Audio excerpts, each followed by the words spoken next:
Well, big highball and hello to all the model railroaders and rail fans out there, and welcome to July 2023's edition of the Central Division. Hey, since we visited last, I've gotten a lot of work done on the layout. I'm sharing that with you. Got some projects off the bench. There's still two more that I've got to finish up. I'll be sharing that with you. And here in the last 2 weeks, I've even had time to do an operating session, had a buddy over. I haven't done that like in 2 months, and ran my newly weathered GP38-2. Beautiful model, ran just great, and be sharing that with you and how I did it. I tell you, July has it's been a really good time to do some model railroading. I know a lot of you out there have been stuck in this excessive heat. It wasn't too bad here in Arkansas land. A couple of weeks ago, though, things got just kind of brutally hot. So it's been really nice just to kind of be inside and do some model railroading. So we're going to get started, and I'm going to show you what I've done. So the service track area is almost complete, with the exception of the backdrop. I've just got a temporary photo up there now of Miss Laura's. I'm going to try my hand at creating a more professional backdrop using that image.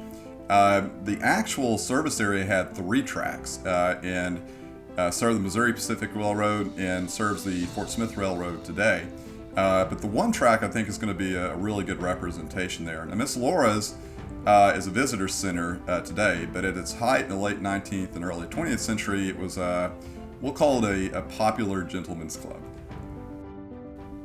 So the shed you see there is a wood kit by GC Laser, and the fuel tank is a kit by JL Innovative Design. Just real easy kits, takes about an evening to put together, maybe another evening to get them all painted and weathered and everything. And of course the single fuel column is from a company called Stewart's Products. So to get the look of fuel and oil spilled on the ground, I used a color called Grungy Black, and it's an acrylic paint from Model Masters. So the GP38-2 is a project I just finished up, and I used a dot fade technique using various artist oils, some acrylics, some weathering powders to kind of get the look of a locomotive that's it's been on the track for a while, but certainly not as tired and beat up as it's the GP7 you saw in the yard in the earlier shot there.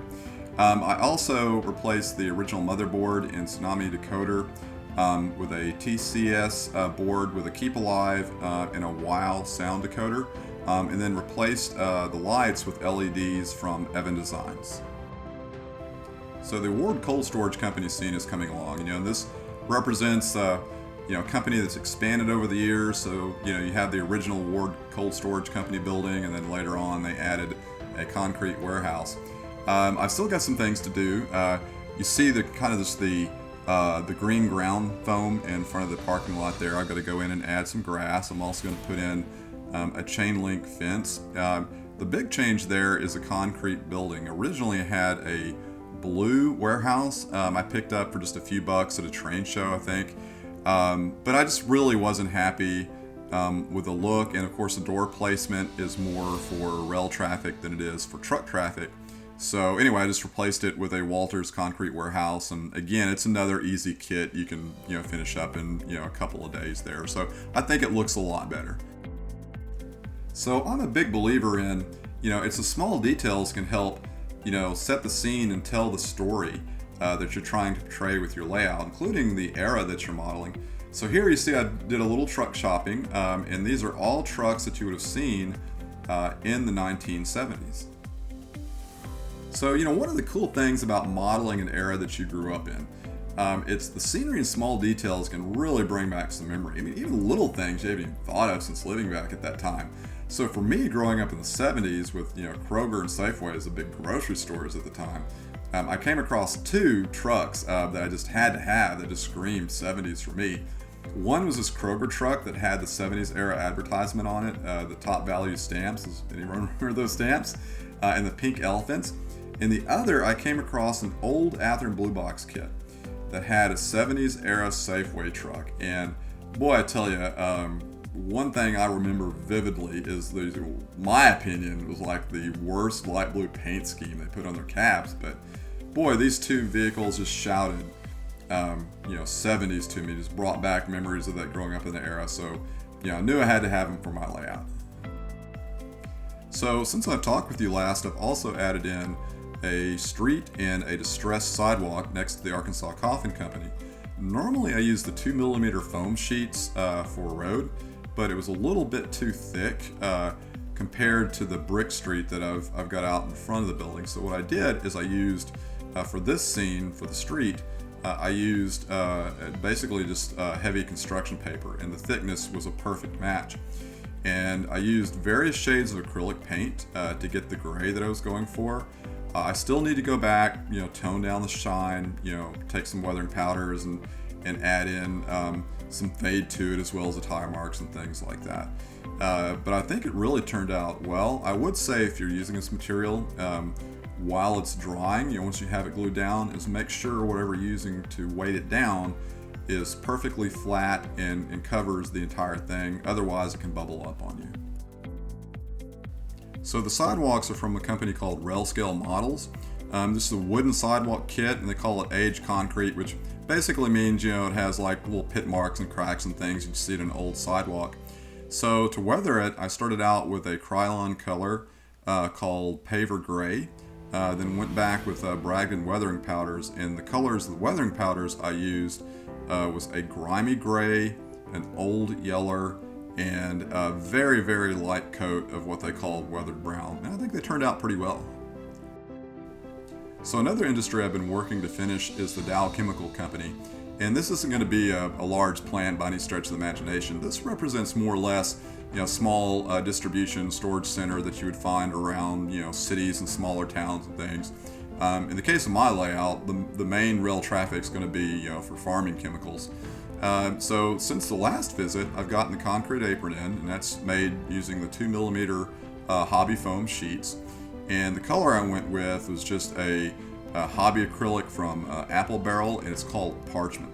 And I've got to go in, weather the concrete some more, make it kind of look a little used and abused there. And then I'm going to add in a building for an office, and then put chain link fence around the complex.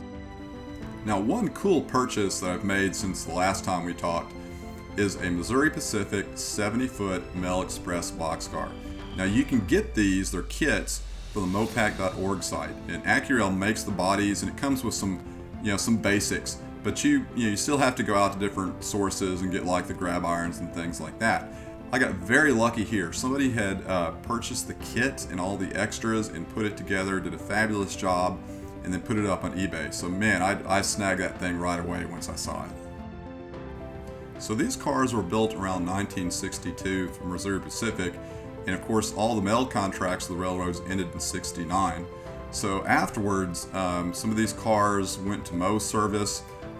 Some actually stayed in revenue service for a little bit, but because the cars were not very strong, I mean these were used to carry mail, they were kind of limited to things like styrofoam sheets and cotton bales and things. And then of course the rest of them unfortunately ended up in the dead line and later to the scrap heap. So my original intent, since I modeled the 70s, is I was going to turn this car into a maintenance of way car. And you see here a couple of photos. It didn't take long for these cars really to start, fading out and looking pretty banged up and rusted and abused. And so after getting the model, I tell you, man, it's such a beautiful model. It's going to be a little bit tough, I think, kind of weathering it and roughing it up a little bit. So I'm almost tempted just to kind of put it up on the shelf for display. But again, I don't have to decide right away, and maybe by next update I'll let you know what the final plans are. So I've got a couple of projects on the bench I've been working on. The first is a water tower kit. It's by a company called Tichy Train Group. And this is probably one of the most detailed water tower kits that's out there right now, at least in HO scale. Now this kit, it's as far as putting it together, it's a little temperamental. The instructions aren't the best, a lot of small parts, so if you're new to kit building, I wouldn't recommend this one. But if you're looking for a water tower and have some experience under your belt, it's definitely worth considering. So another project I've been working on is creating a communications tower for the layout. Now this is created by taking two N-scale towers and soldering them together, and even though it's N-scale, it still works for my layout because it's a good representation of what they call a mast antenna or mast tower, which is a lot skinnier than your traditional tower, and it's going to be in the background. So I'll have it up on top of this hill that you see here, and once the scene is done, the top of the hill will be obscured. You'll have like trees and things like that. So you have like, you know, the tower appearing above the tree. So I think it's going to work pretty well. Now, you know, I'm big on safety and model railroading. You know, I've talked to you about, you know, wearing a respirator and everything like that. But, you know, I certainly don't want accidents to happen, say like HO scale aircraft crashing to the tower. So what I've done is I've taken some lights from Evan Designs, and these are slow blinking lights. You can get them in any color. This is kind of, you know, this is red. So you see the top one I've got installed here. I've got 2 more nano lights on order that'll go on the sides. And so once it's done, I'll have this nice looking tower, and any HO aircraft in the vicinity will be safe. Well, I hope you've enjoyed your visit and seeing all the updates I've done in the layout. And for all of my subscribers out there, again, as I say every show, a big thank you. You're the ones that keep the channel going, keeps me motivated to keep working on the layout, keep progressing and everything, so big thank you. And hey, if you like what you see and you haven't subscribed to the channel, you know, I certainly invite you to do that. Not only do I do layout updates, I've got some how-to videos out there. I've got what's called video shorts, and I think I've got four, including one I did last week. And these are just like 3 to 5 minutes of trains running on the layout, so those are kind of fun.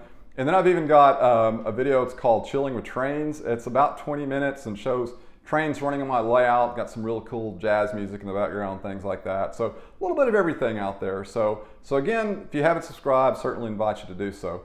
Hey, until next time, wishing everyone happy model railroading and highball.